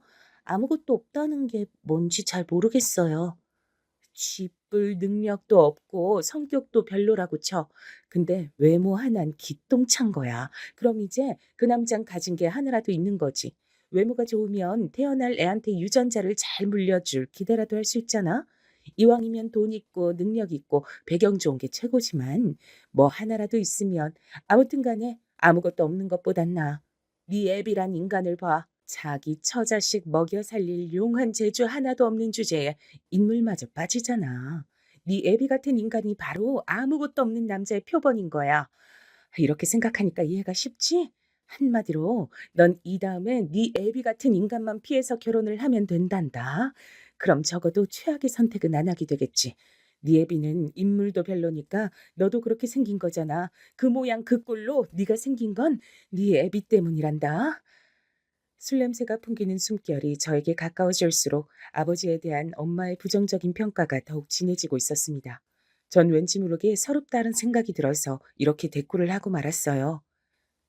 그치만 저는 길을 걸으면 엄마 닮았단 소리를 듣는데요. 뭐? 누가? 누가 그래? 누가 그딴 개소리를 너한테 했어? 너는 네 애비 닮았는데 날 닮긴 뭘 닮아? 웃기지 말라 그래. 네가 날 닮았음 지금 그렇게 생겨먹진 않았을 거야. 그때로부터 시간이 조금 흐른 뒤에 냉정하게 저 자신을 살펴보니 제 얼굴은 아버지 쪽을 더 닮아 있었네요. 하지만 엄마의 팔다리가 긴 체형 같은 것을 제가 고스란히 물려받았더라고요. 시도 때도 못한다는 이야기처럼 전 친정 부모님을 고루 닮아 있었던 겁니다. 한 번도 진짜로 평화로운 적은 없었지만 가짜 평화 같은 것이라도 어영부영 유지를 하고 있었던 집이었는데 그게 하루아침에 깨지는 일이 벌어졌어요. 제 실수 때문이었죠. 어느 날 밤 아버지께서 귀가를 하셨는데 그때 집에 엄마께서 안 계셨거든요. 이 옆엔 내가 정말 돌았나? 이 시간에 왜 집에 없고 지랄이야? 애한테 밥도 안 챙겨주고 놀러 간 건 아니겠지? 저 아까 저녁 먹었어요. 엄마가 밥 먹으라고 반찬 꺼내놓고 가셔서 저는 저녁밥 먹었어요. 그래? 그럼 늦은 시각에 외출을 했단 거네? 친구들 다 끊긴 지 오래라고 틈만 나면 나한테 하소연해대던 옆에 내가 만날 사람이 누가 있었을까 싶은데 설마 친구가 새로 생기기야 했겠어? 그 성격 파탄자한테? 엄마한테 친구 있어요. 친구 새로 생겼다고 그랬어요. 네 엄마가 그러든 친구 생겼다고? 확실해? 친구 누구? 여자? 전에 알던 사이? 새로 알았다고 그랬던 것 같은데 잘은 몰라요. 남자 아저씨라는 것만 알아요. 저는 그때 아버지께서 전에 없이 멀쩡하고 또렷한 눈빛으로 저에게 말을 거시는 것이 조금은 신이 났던 것입니다. 그래서 저도 모르게 입을 나불거리고 말았죠. 설마니 제가 엄마께서 바람 피우시는 중이라는 사실을 실토해버렸을 거라곤 상상조차 하지 못했습니다. 순진무구하게 눈을 반짝이는 저를 향해 아버지께선 오묘한 미소를 지어주셨고 제 머리를 쓰다듬어 주셨어요. 며칠 전 엄마에 이어 이젠 아버지께 머리 쓰다듬을 받다니 제가 요새 행운이 넘치는 것 같다는 생각을 했습니다. 그런 생각으로 고무되었고 아버지께서 이것저것 물어보시기에 아는 선에서 대답을 다 해드렸죠. 그리고 아마도 자정이 넘었을 시각, 그 무렵 엄마께서 귀가하셨을 때 아버지께서는 다짜고짜 뺨을 세게 후려치셨죠. 얼핏 잠에 들었던 전 소리가 들려오자마자 반사적으로 눈을 떴고 얼른 고개를 꺾었을 때 엄마께서 제 닫히지 못한 문을 부여잡고 쓰러지시는 모습을 봤습니다. 아버지께서 불륜, 바람 이런 단어를 입에 올리시며 엄마께 윽박지르신 순간 전 제가 큰 실수를 저질렀다는 사실을 그제서야 깨달았습니다. 좁은 집구석에서 사각지대는 거의 없었죠. 엄마와 눈이 마주쳤다고 느낀 순간 절 향해 얼른 자 라는 입모양이 전해왔습니다. 지금 생각해도 그때 제가 그걸 어떻게 알아들었는지 모르겠어요. 시야도 어둑했는지 말이죠. 어려서 시력이 좋았을 때라 그랬던 걸까요? 아님 그 상황에서 숨어버리고만 싶었던 저의 심리 상태가 만들어낸 상상이었을까요? 어쨌든 전 이불을 뒤집어 쓰고 꽁꽁 숨어버리는 쪽을 빠르게 택했습니다. 미친 듯이 식은땀이 흘렀고 심장이 하도 크게 뛰어서 입 밖으로 심장이 막 튀어나올 것 같아서 손으로 입까지 틀어막고 있었어요. 두 분이 싸우시는 소리를 한참 듣다가 기절인지 잠인지 모를 것에 빠져들었습니다. 날이 밝았을 때 한쪽 볼의 살결이 상한 엄마의 모습을 마주할 수 있었죠. 아버지께선 이른 아침부터 어디에도 안 계셨습니다. 엄마, 괜찮아요? 죄송해요. 잘못했어요. 저 때문이에요. 제가 잘못했어요. 됐어. 애초에 너한텐 야무지게 눈치껏 행동할 거란 기대도 안 했다. 이 얼빠진 거사. 엄마께선 헛웃음을 지으시며 말씀하셨는데 아주 화가 나신 것 같진 않아 보여서 전 가슴을 쓸어내렸습니다. 지금 이때를 가만히 떠올려 보면 엄마 또한 저처럼 가슴을 쓸어내리고 계셨던 것 같아요. 그건 마치 이만하길 다행이다라고 여기시는 느낌이었습니다. 걱정보다 큰 탈 없이 상황을 지나간 것을 다행이라 여기신 거였죠. 그러나 저희 모녀를 비웃듯이 이틀 뒤에 늦은 밤중에 일이 벌어지고 말았던 겁니다. 술에 완전히 절어 계신 모습으로 집에 돌아오신 아버지께선 주무시려고 막 누우려던 엄마를 때리셨어요. 가타부타 말씀도 없이 그냥 막 때리셨습니다. 옆에서 제가 무심코 비명을 질렀는데 그러자 아버지께선 저를 거의 죽이실 것처럼 쏘아보셨어요. 너무 무서워서 제가 얼른 손으로 입을 틀어막았죠. 놀란 심정이 딸꾹질이 절로 나왔습니다. 엄마를 더 때리시려던 아버지께선 이윽고 아예 머리채를 잡으셨어요. 우악스럽게 엄마의 머리채를 잡으시곤 질질 끌고 밖으로 나가셨습니다. 엄마께서 어떻게든 그 손을 뿌리치려고 일어나시려고 온몸을 버둥거리시며 끌려나가시던 그 모습은 가히 충격적이라는 말로도 부족한 광경이었습니다. 엄마의 비명보다도 제 외침이 더 크게 나갔죠. 저는 연신 하지 마세요 라고 외쳤습니다. 혼자 집에 남겨져서 하지 마시라고 계속 소리를 지르며 엉엉 울고 있다가 용기를 내서 밖으로 따라 나갔어요. 그랬더니 아버지께서 바닥에 엎어진 엄마의 발로 차시면서 밤중에 소란에 모여든 몇 이웃 사람들을 향해 크게 외치고 계셨습니다. 동네 사람들, 자 보세요. 여기 있는 바로 이 년이 대한민국에서 제일로 더러운 년입니다. 버젓이 서방이 있고 자식 새끼가 있는데도 몸이 달아서 밖으로 나돌고 더럽게 놀러 다니는 것에 정신 빠져서 완전히 미쳐버린 년입니다. 고래고래 소리를 지르시는 아버지의 모습을 보며 전 저절로 몸이 막 떨리기 시작했습니다. 보고 싶지 않았는데 자동으로 시야에 엄마의 모습이 들어오고 있었어요. 얻어 터져서 코피가 흘러 있고 입가에도 피가 번져 있었죠. 머리는 다 뜯겨져 엉망이 된 산발이었고요.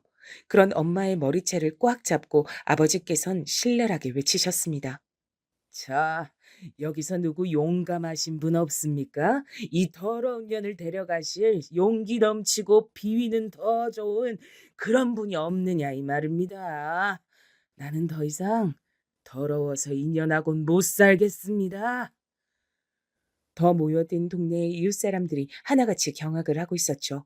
곧 누가 신고한 건지 경찰차가 다가왔습니다. 아버지께선 경찰차에서 내리는 경찰들을 보고도 그쪽이 데려가실 거냐며 헛소리를 이어가셨습니다. 몇 분 후에는 구급차가 와서 엄마를 태우고 떠났어요. 아버지께선 경찰차를 타고 경찰서에, 엄마께선 구급차를 타고 병원에, 그리고 저는 남겨졌습니다. 홀로 남겨진 아이를 아무도 안 챙겼기 때문입니다. 저란 존재가 마치 그 자리에 없었던 것처럼 말입니다. 엄마께서 항상 제 존재를 원망하고는 하셨는데 그렇기 때문에 결국은 제 존재가 진짜로 세상에서 지워진 것은 아닐까 그런 망상도 그 자리에서 잠시 했었네요. 내가 함부로 입을 놀리는 얼빠진 애라서, 멍청이라서, 사랑받지 못한 초라한 존재라서 그걸 알고 다들 날 피하는 건 아니겠지? 그래서 날 모른 척하는 건 아니겠지? 눈물을 벅벅 닦으며 혼자 집으로 돌아가 엉망이 된 집안을 정리했어요. 엄마께서 흘리신 콧빛 자국을 닦으면선 소리내어 엉엉 울어버리고 말았죠. 태어나서 오래 산 것도 아닌데 인생이 너무 힘들고 지겹다는 생각만 들었습니다. 어렸던 그때도 전 대한민국 법이 이상하다고 느꼈던 것 같아요. 아버지께선 멀쩡히 집으로 돌아오셨죠. 사람을 때려 병원에 실려가도록 만들었는데 처벌도 없었습니다. 이웃분들이 쑥덕거리시던 내용에서 유추해보건대 아버지께선 하나도 기억이 안 난다고 경찰에서 주장하신 모양이었습니다. 그게 어느 정도 진실이긴 했었을 거예요. 내가 네 엄마한테 그랬더니 드문드문 기억은 나는데 그것뿐이고 대부분 기억이 안 난다. 아휴, 내가 그렇게까지 굴 사람이 아닌데 거참 희한하네. 굳이 거짓말을 안 하셔도 되는 제 앞에서도 그렇게 말씀하셨기 때문입니다. 술에 너무 취해서 그래서 제정신이 아니었어서 기억이 거의 안 나서 생판남이 아니라 배우자를 때려서 바람난 아내 때문에 남편은 충분히 화가 날 수 있어서 등등의 각종 이유 때문에 아버지께선 아무 처벌도 안 받고 멀쩡히 풀려나신 것이었죠. 이웃에 사는 어떤 아주머니께선 제가 고개를 떨군 채로 길을 걷고 있는 걸 보시곤 그렇다고 애 엄마가 애 아빠를 따로 혼자 고소할 건 아니잖아. 라고 하셨어요. 불륜이란 개념만으로도 머릿속이 혼란스러웠던 시기인데 그랬던 제가 고소가 뭔지 알 리는 없었죠. 너무나도 어렵고 먼 개념이었습니다. 그래서 전 엄마께 아버지를 따로 신고한다거나 고소한다거나 그런 제안을 못 드려봤던 거예요. 여러모로 쓸모없는 하나뿐인 자식, 그게 바로 저였습니다. 엄마께선 팅팅 부은 얼굴을 하신 채로 태어나셨어요. 병원에 있어봤자 하루하루가 다 돈이야. 드러누워 있어봤자 뭐 어쩌겠어. 나만 손해인걸. 근데 병원 침대에 누워있으니까 좋긴 좋더라. 내가 손 하나 까딱 안 하고 그저 누워만 있어도 되는 것 자체가 정말 좋더라. 아, 다음 생엔 누워서 아무것도 안 해도 되는 사람으로 태어나고 싶다.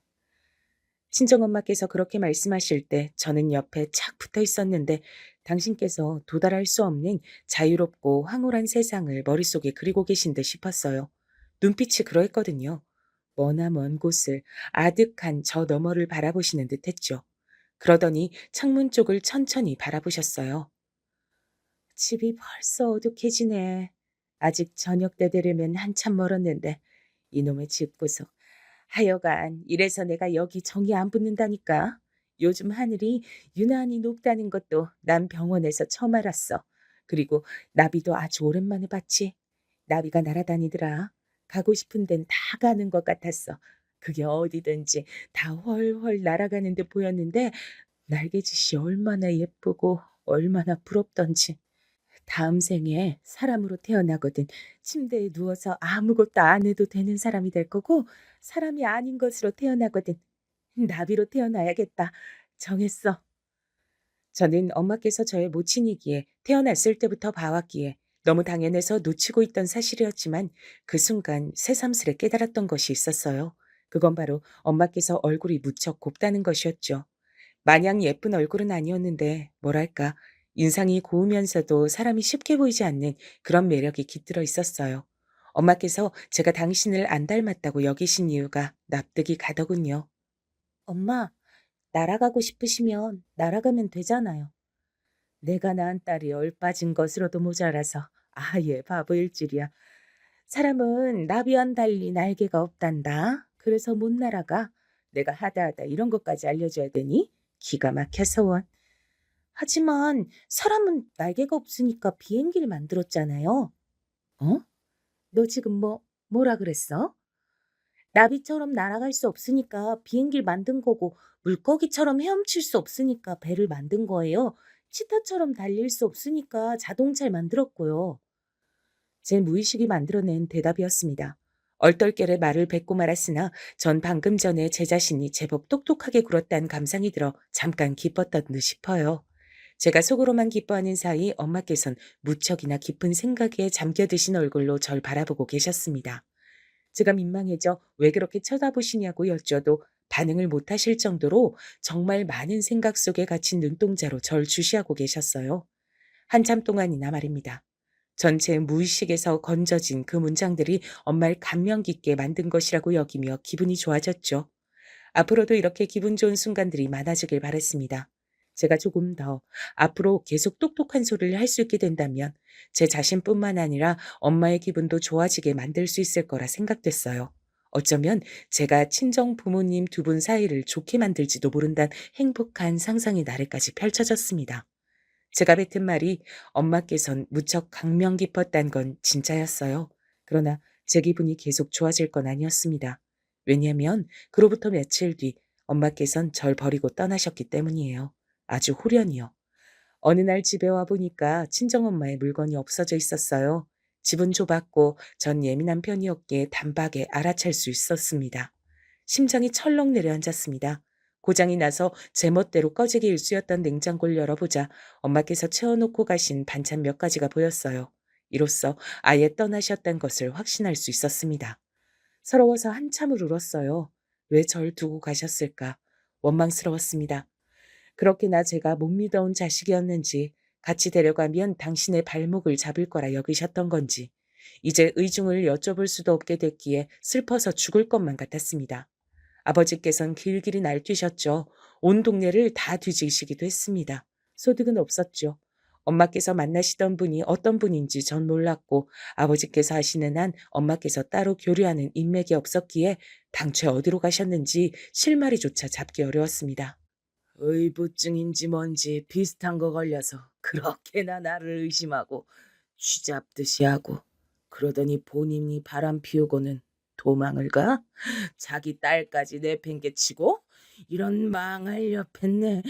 나한테 책임감 없고 능력 없는 남자라고 그렇게 죽도록 욕을 해대더니 결국 본인이 이렇게 먼저 사고를 쳐주시네. 결국 근본이 이런 여자였던 거겠지. 아주 대단하다 대단해. 아버지께서 소주병 나발을 보실 때 전 이불을 뒤집어 쓰고 조용히 울었습니다. 우는 소리를 내면 아버지의 심기를 거스를까봐, 그럼 혹시 절 때리실까봐 그것도 걱정됐지만 더 걱정이 됐던 부분은 아버지마저 절 버리실까봐 그게 가장 두려웠습니다. 그러면 전 진짜로 혼자가 되는 것이었으니까요. 엄마가 보고 싶어도 차마 말조차 꺼내지 못했습니다. 엄마의 이응자도 먼저 꺼내지 않았습니다. 아버지의 심기가 불편해지지 않도록 하는 것이 최우선이었으니까요. 한 번 버림받아 보니까 너무 무서워졌어요. 그래서 아버지께서 사흘 이상 집에 오지 않으시면 미치도록 초조해졌고 잠도 제대로 청하지 못해서 악몽을 꾸다가 식은땀에 절어서 눈을 뜨곤 하였습니다. 그러다가 제가 초등학교 6학년이 되던 해 아버지께서 이사를 가겠다고 하셨어요. 이사요? 갑자기요? 어, 언제 가는데요? 아버지, 혹시 이사 멀리 가는 거예요? 그건 아니죠? 이번 달까지만 여기서 살 거다. 다른 지역으로 갈 거니까 너도 멀리 새로운 곳에서 학교 다닐 거라고. 그렇게 알고 있어라. 네? 그건 안 돼요. 멀리 가는 건 싫어요. 전 절대로 반대해요. 안 되긴 뭐가 안 되고 싫긴 뭐가 싫어? 쥐 죽은 듯이 조용하기만 하던 애가 갑자기 왜 이렇게 비협조족이야? 전 그간 엄마 얘기를 전혀 입에 안 올리고 살았으나 이 순간만은 어쩔 수가 없었습니다.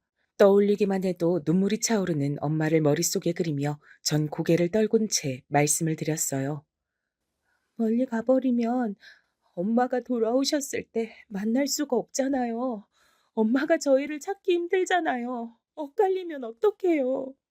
너 미쳤냐? 네가 지금 제정신이야?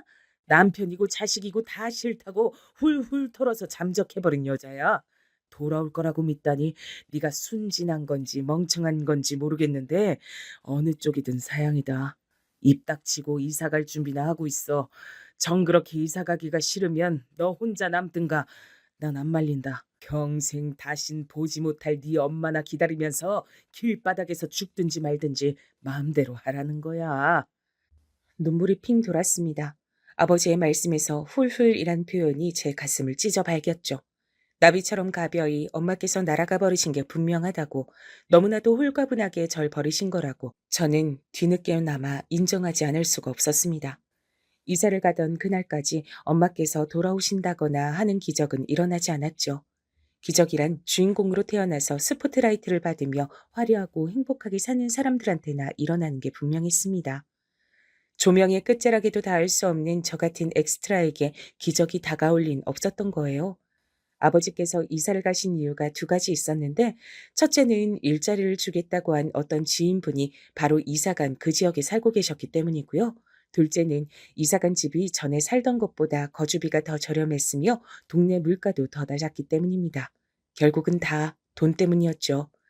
기적은 멀고도 먼데 비극은 태초부터 가까운 게 저의 인생이었습니다. 제가 중학교 1학년 때 아버지께서는 돈도 안 벌리는데 제가 서서히 돈 잡아먹는 괴물이 되어 간다며 탄식하셨죠. 술에 취하신 채였습니다. 전 속으로만 웃었어요. 돈 잡아먹는 괴물이란 소린 예전에도 이미 들은 바 있었거든요. 암만 해도 전 태어나지 말았어야 옳은 존재였단 생각이 또 한 번 드는 순간이었습니다. 그러니까 아버지께서도 절 버리신 것이었겠죠. 학원 다닐 돈은커녕 문제집 하나 마음대로 사기 힘들었던 형편에 전 수업이 마치면 정처 없이 여러 곳을 떠돌다 귀가를 했어요. 좁은 집이 답답했으니까요. 그날도 여느 때와 같았는데 이상하게 집안에 적막이 감돌았습니다. 좁은 집이 유독 썰렁하게 느껴졌어요. 예민한 저의 감각은 아버지의 물건들이 없어졌다는 사실을 단박에 알려왔습니다. 그대로 바닥에 스르르 주저앉아서 멍하니 집의 낮은 천장만 보다가 어느 순간부턴 뜨거운 눈물을 줄줄 흘려댔죠. 제가 또 버림을 받은 것이었어요. 아무리 기다려도 아버지께선 돌아오지 않으셨습니다. 2주가 지나자 집주인이라고 하는 할머니께서 방문을 여셨어요. 월세를 달라고 하시더군요. 제가 돈이 없다고 하자 노발대발하셨습니다. 그 다음으로 제가 저 말고는 아무도 없다고 하자 입을 다무셨습니다. 작은 소리로 이렇게 중얼거리시더군요. 자식을 버려? 이런 미친 것들, 천벌을 받을 것들. 의연하게 굴려고 애써 참아왔던 눈물이 다시 터져 나오는 순간이었죠. 울음소리를 참는 것에 습관이 되어 있던 제가 입술을 꽉 깨물려서 눈물을 벅벅 닦으니까 집주인 할머니께선 그런 절 안쓰럽게 바라보셨습니다. 일단은 쉬라고 말씀을 해주시더니 이튿날 저에게 앞으로 어쩌고 싶냐며 물어오셨어요. 당신도 잘 알진 못하지만 고아원 같은 곳을 들어가는 게 낫지 않냐고 의견을 주셨죠. 저 혼자 앞으로 어떻게 살 거냐며 연락할 친척도 하나 없다면 버티기 힘들 거라고 현실적인 말씀을 주셨는데 전 고아원이란 말 듣자마자 머릿속에서 가기 싫다는 생각부터 들었습니다. 그래서 어떻게든 저 혼자 알바를 해서 돈을 벌고 그렇게 버티려고 했어요. 하지만 집주인 할머니께서 저의 딱한 사정을 동네의 다른 몇 분들에게 전하셨고, 그러자 어떤 한 분이 시설에 연락을 하신 거예요. 그래서 시설 분들이 절 찾으러 직접 오셨습니다. 미성년자가, 그것도 여자 중학생이 혼자 살다간 나쁜 유혹에 빠지기 쉽다면서 그렇게 되고 싶지 않으면 시설로 들어가자고 말씀을 주셨죠. 그 앞에서 버틸 수가 없었어요. 어차피 절 당장 데려가려고 오신 것이었거든요. 제가 눈물을 훔치며 시설분들을 따라 나서는 걸 동네 분들이 몇 나와서 구경하셨습니다. 저마다 혀를 끌끌 차시며 애가 인생이 기구하다고 쑥덕거렸죠. 저도 그렇게 생각했네요. 인생에서 단맛도 있고 신맛도 있고 쓴맛도 있고 여러 가지 맛이 나는 거라고 학교 선생님께선 분명히 그러셨는데 저는 온통 쓴맛뿐이었어요. 전 시설로 들어가서 그곳에서 고등학교를 졸업할 때까지 지냈습니다. 20살이 되자마자 가차없이 그곳에서 제자리는 없어졌고요. 지난 세월 동안 부모님 어느 한쪽도 뵙지 못했던 사실이 절 실소짓게 만들었죠. 별로 그렇게까지 인생을 이어가고 싶지 않았어요. 이쯤에서 그만둘까 싶었는데 제가 마음을 다잡았던 건 저보다 2살 위에 시설에서 제법 친하게 지냈던 언니가 스스로 생을 마감했다는 소식이 들려왔기 때문입니다. 고작 22살의 나이였죠. 그때 생각했어요. 제가 만약에 인생을 포기한다면 남들의 눈에 전 고작 20살인데 왜 그랬을까? 인생 새로 시작해도 될 나이인데 라고 보일 게 틀림없다고요. 그렇게 비춰지고 싶지 않았어요. 전 외로움 속에서 생을 마감한 그 언니의 영정을 보며 다짐했습니다. 언니는 사회에 나가면 직장도 얻고 결혼도 하고 가정 꾸려서 행복하게 잘 사는 게 목표라 그랬잖아요. 내가 대신 꼭 그렇게 살게요. 더 이상은 오지도 않을 부모님 기다리며 속상해하는 것도 하지 않을 거예요. 외롭고 힘들어도 그 감정을 외면하며 억지로 버티고 살았더니 시간이란 게 흘렀습니다. 통장엔 제가 번 소중한 돈이 모이고 있었죠. 친하게 알고 지내는 사람들도 제법 몇 되었고요. 살다 보면 사라지는 게 인생이란 무던한 진리를 20대 중반이 넘어가니까 자연스레 깨우치게 됐습니다. 그리고 저의 어두운 부분마저 따스하게 감싸주는 인연을 만났어요. 전 남편과의 만남을 제 인생 속에서 맞이한 첫 기적이라고 여겼습니다.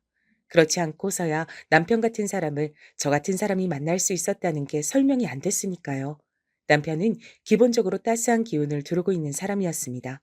제가 만나본 그 어떤 사람보다도 따뜻한 분위기를 가지고 있었죠. 돈을 많이 벌진 않았으나 적어도 망할 염려는 없어 보이는 직장을 다니고 있었고요. 위론 누나가 2명 있는데 둘 다 일찍 시집들을 가서 가정 꾸리고 살고 있었으며 공통적으로 멀리 살아서 남편과 자주 얼굴 보며 사는 남매 사이는 아니었어요. 남편과 시누이 둘은 나이 터울도 제법 있기도 했고요. 남편의 곁에 있는 가족이라곤 시어머니뿐이었죠. 원래 시댁은 잘 살진 못해도 어렵게 사는 것도 아닌 집안이었다고 해요. 시아버지께서 믿었던 지인의 관계에 뒤통수를 맞고 사기를 당하시기 전까진 그러했다죠. 사기로 큰 돈을 잃으신 뒤 시아버지께선 인간 불신에 시달리게 되셨고 술과 담배를 무척 자주 하게 되셨다네요. 병적으로 술을 가까이 하면 벌어지는 결과가 무엇인지 전 아버지라는 예시를 통해 잘 알고 있었습니다. 시아버지께서도 마찬가지였던 겁니다. 그래서 시댁 식구들이 참다가 이혼이란 단어를 꺼내들게 됐는데 시아버지께서 갑자기 편찮아지셨던 겁니다. 원래도 지병을 지니고 계셨던 분이라고 해요. 그런데 나이가 들수록 건강관리를 잘 하시긴커녕 술과 담배를 즐기셨으니 문제가 됐던 것이죠. 이혼을 준비하셨던 시어머니께선 충격 속에서 시아버지 간병을 하셨다는데 반년도 채 되지 않아 시아버지께선 돌아가셨어요. 남편을 포함해서 모두가 죄책감을 느꼈대요. 전 그게 뭔지 약간은 이해가 갔어요. 엄마께서 바람을 피우신 건 명백한 잘못이었으나 그걸 제가 나불거렸던 것. 그래서 아버지께서 폭발하셨던 것. 그 일에 대해선 저도 죄책감을 느꼈거든요. 전 남편과 공감대를 형성할 수 있었고 서로에게 금세 깊이 빠져들었죠. 자식들 키우며 하루하루 살기 바쁜 시누이들은 말을 얹지 않았으나 시어머니께서 극구 반대를 하셨습니다. 뭘 반대하셨냐고요? 당연히 저였죠. 저를 며느리로 맡기 싫다고 하셨어요. 우리 아들이 왜 너 같은 여자하고 결혼을 해야 하니? 아주 잘나진 않았어도 최소한 평범한 집안의 여자하고 붙여주고 싶은 게 내 마음이야. 너한텐 절대로 우리 아들 내어줄 수가 없다. 난 널 며느리 삼고 싶은 생각이 추호도 없어. 착한 우리 아들은 너를 먼저 못 버릴 테니까 네가 먼저 떠나다오. 내가 진심으로 부탁한다. 성의 표시가 필요하다면 허심탄회하게 이 자리에서 말해라. 내 수중의 돈이라면 얼마든 내줄 수 있으니까 우리 아들 인생 구하는 값이라면 돈이 얼마 됐든 간에 싸게 먹히는 것이겠지. 저를 따로 보자고 하셨을 때부터 예감했지만 결국 이렇게 되는군요. 예상했어요. 절 처음부터 마음에 안 들어 하셨으니까요. 하지만 어머님, 저희 서로한테 진심이고 늙어 죽을 때까지 함께 하자고 이미 약속을 했습니다. 이런 마음을 봐서라도 어머님이 너그러이 한 발 물러나 주시면 안 될까요? 예, 네가 커다란 착각을 하는 거란다. 우리 아들, 너 사랑하는 거 아니야. 그건 동정이야, 동정. 불쌍한 여자를 그저 지나칠 수 없는 남자들이 쉽게 품고는 하는 동정심이지. 넌 생긴 것도 그만하면 괜찮고 몸매로 길쭉하니 호리호리하게 잘 빠졌으니까 다른 남자를 찾아봤으면 좋겠다. 널 불쌍하게 여겨주고 걷어가줄 남자라면 우리 아들 말고도 필시 있을 거야. 어머님 말씀 잘 알아들었어요. 하지만 어머님, 전 이 세상 남자들 다 필요 없어요. 딱 한 사람만 사랑하니까요. 제가 부족한 거 당연히 알고 있습니다. 하지만 허락만 해주시면 정말 최선을 다해서 잘할게요. 잘 살게요. 약속드립니다. 아니, 맹세드립니다. 전 시어머니의 발치에 무릎을 꿇었습니다. 애절하게 간청을 드렸어요. 시어머니께선 지끈거리는 머리를 부여잡으셨죠. 그 모습에 너무 죄송했지만 간청드리는 걸 멈출 순 없었어요. 남편을 사랑했으니까요. 남편이라면 저에게서 등 돌리지 않을 거란 확신이 든 상태였으니까요. 우울한 비극으로 얼룩졌던 제 인생, 남편과 함께라면 훗날 웃으면서 눈을 감을 수 있을 것만 같았어요. 이런 제 심정도 솔직하게 다 털어놓는 동안 저는 어느새 울고 있었습니다. 시어머니께선 한숨으로 자리를 뜨셨어요. 제가 시어머니와 따로 만났다는 걸 알게 된 남편이 전보다 더 적극적으로 자기 모친의 설득에 들어갔고 결국 결혼에 꼴이 날 수 있었습니다. 아주 약소한 결혼식으로 올렸어요. 시어머니께선 당신의 아들이 고작 이딴 결혼식을 하게 될 줄 몰랐다며 혀를 끌끌 차셨는데 시누이들이 그럴 때마다 모친 단속에 나서줘서 다른 하객들이 그 혼잣말을 듣지 못한 것 같았습니다.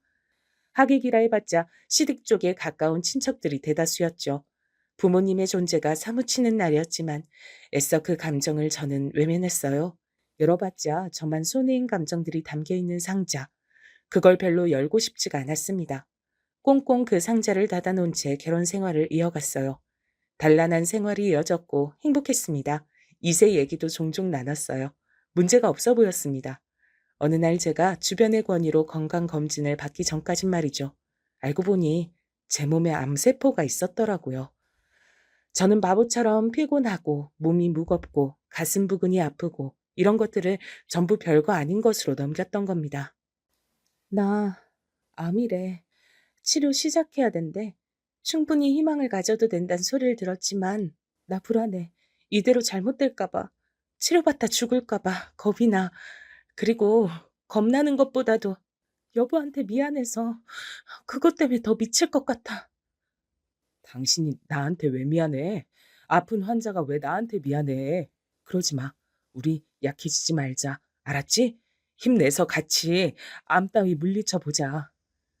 남편은 절 위로했지만 전 알았습니다. 남편의 눈에 스치는 불안감을 읽어버렸어요. 자기 부친을 잃어본 사람이었으니까요. 치료도 치료인데 때마다 청구되는 비용이 어마어마했습니다. 남편이 저에게 안 보여주려고 해서 처음에는 몰랐는데 어쩌다가 제가 비용을 알게 됐고 그땐 정말 참담하더라고요. 눈앞이 깜깜해지는 기분이었죠. 엄마의 목소리가 너만 아니었어도 라는 비난이 제 귓가를 울리는 듯 했습니다. 병원비를 몰래 확인했던 이후 저는 삶에 대한 확신이 떨어졌어요. 이런 저를 남편은 그저 힘든 치료 때문에 기력이 너무 떨어진 것이라 봤으나 솔직히 제 마음을 밝힐 순 없는 노릇이었습니다. 또 한 번의 치료가 끝나고 퇴원의 차례가 됐을 때 저는 창 밖을 스쳐가는 풍경을 보며 속으로만 울었죠. 남들은 아무렇지도 않게 잘만 사는 세상, 저에겐 유독 살기 팍팍한 곳 같았습니다. 집에 돌아와서 멍하게 있던 이튿날이었습니다. 혼자 있던 와중 시어머니께서 불쑥 들이닥치셨어요. 암 선고를 받은 이후 전 시어머니를 보는 게 고역이었습니다. 죄책감, 민망함, 그런 것들이 제 속을 뒤집어 놨거든요. 그래서인지 저도 모르게 연달아 헛구역질을 하고 말았습니다. 한참을 고통스럽게 헛구역질을 하고 신음하다 천천히 시어머니를 올려다보자 진절머리 난다는 눈빛으로 절 보고 계셨습니다. 왜 우리 아들이었어야 했니? 왜 하필 아들이 너를 만나 이렇듯 개고생을 하며 살아야 돼? 불쌍한 것을 거두어줬더니 암이라고? 우리 아들이 어떤 자식인데 딸만 연달아 둘 낳았다고 모진 시집살이 당하던 날 구제해준 효자였어. 존재만으로 나에겐 축복이었어. 너같이 불행으로 번복된 오물보다도 못한 막대한 병원비나 만들어낼 줄 아는 돈 잡아먹는 괴물 때문에 고생할 팔자가 아니었단 말이야. 제발 죽어. 네가 끝내 암을 치료해서 살아나도 문제고 치료받다 돈 더 잡아먹고 죽어도 문제야. 그러니까 제발 그냥 지금 죽으면 안 되겠니? 너도 네 삶에 미련 없잖아. 나 같아도 그럴 거야. 그따위 인생 안 사는 게 낫지. 시어머니께서는 이를 가시며 외치셨습니다. 그리고 저는 돈 잡아먹는 괴물이란 대목에서 이미 눈물이 후두둑 흐른 뒤였습니다. 제 친정 부모님이 오르셨어요. 괜히 태어난 돈만 들어가는 존재. 그게 제가 맞았던 거예요. 그렇게 하겠습니다. 더 이상 목숨 연명하겠다고 발악하지 않을게요. 이대로 떠나겠습니다. 저를 며느리로 맞아주셔서 정말 감사했습니다. 정말이니? 너 잘 생각했다. 우리 아들은 내가 알아서 잘 달랠 테니까 걱정 말고 떠나라. 모두를 위한 길이야. 전 시어머니 앞에서 떨군 고개를 천천히 끄덕였어요. 시어머니께선 떨리는 숨소리를 몇 번 뱉으시더니 다급한 발걸음으로 집을 떠나셨죠. 그리고 남겨진 전 울면서 천천히 유서를 써내려갔습니다. 구차하게 길었으나 요지는 이 생에 미련 없어서 떠나는 것이며 남편에게 미안하단 얘기였어요. 이 집이 자가가 아니라 전세란 사실이 떠올랐고 그렇다면 집값 떨어질까 봐 걱정 안 해도 되지 않을까 싶어졌어요. 저절로 눈길이 베란다를 향했습니다. 다른 방법은 엄두가 안 났거든요. 마지막으로 세수를 하고 옷을 갈아입고 베란다로 향했던 바로 그때였습니다. 벌컥 현관문이 열리더니 옥신각신하는 소리가 들려왔어요. 이렇게까지 할 일이니? 내가 사과를 안 하겠다고 한 것도 아닌데 네가 어떻게 엄마를 거칠게 잡아 끌 수 있어? 제가 안 그러게 생겼어요? 아픈 제 아내한테서 죽기로 했다는 다짐받아서 행복하다고 이제 다 해결됐다고 버선발로 저에게 달려와서 웃으며 그 소식 전하신 엄마를 본 순간 전 이미 머리 뚜껑 열렸고 엄마와 연을 끊을 생각부터 했어요. 당장 가서 사과하시지 않으면 연을 끊겠다는 말 그거 진심이었으니까 그렇게 하시고요. 얼른 들어가서 사과부터. 어? 당신 거기서 뭐해? 버둥거리는 시어머니를 잡아 끌고 온 남편이 온 겁니다. 시어머니께서 섣불리 남편에게 상황 전달을 하셨던 거예요. 그리고 눈이 돌아간 남편은 당장 사과하시라며 시어머니를 끌고 온 것이었고요. 베란다 문을 활짝 열던 손을 멈춘 전 저를 위해서 시어머니와 연을 끊겠다는 소리까지 입에 올린 남편을 보자 그대로 주저앉았습니다. 남편이 달려와서 괜찮냐고 묻는 동안 전 정신을 놓고 멋대로 짓거리고 말았어요. 사실은 안 죽고 싶어. 나도 살고 싶어. 남들처럼 행복하게 걱정 없이 살아보고 싶어. 암이 다 낫는다면 지금까지 일부러 가슴속에 묻어뒀던 내 부모님도 찾고 싶어. 하고 싶은 게 사실은 너무 많아. 정신없이 울면서 제 무의식대로 떠들었습니다. 그러자 남편이 오열을 하며 절 끌어안았습니다. 머리가 아플 만큼 울었는데 암 환자 주제에 그래놓고도 몸이 더 아프기보단 왠지 후련하더군요. 시어머니께서는 제 앞에서 허리를 숙이시며 그릇된 감정이 너무 앞서 저에게 큰 실수를 범했다고 하셨습니다. 아들 사랑에 눈이 먼 그래서 부족하디 부족한 엄마의 모습이라 여기고 용서해 줄 순 없겠니? 정말로 미안하다. 나도 너한테 그래놓고서 마음이 편치 않고 심장이 불안하게 막 뛰어서 어떻게 할 바를 몰라서 우리 아들한테 찾아갔던 거야. 시어머니께선 어느새 울고 계셨죠.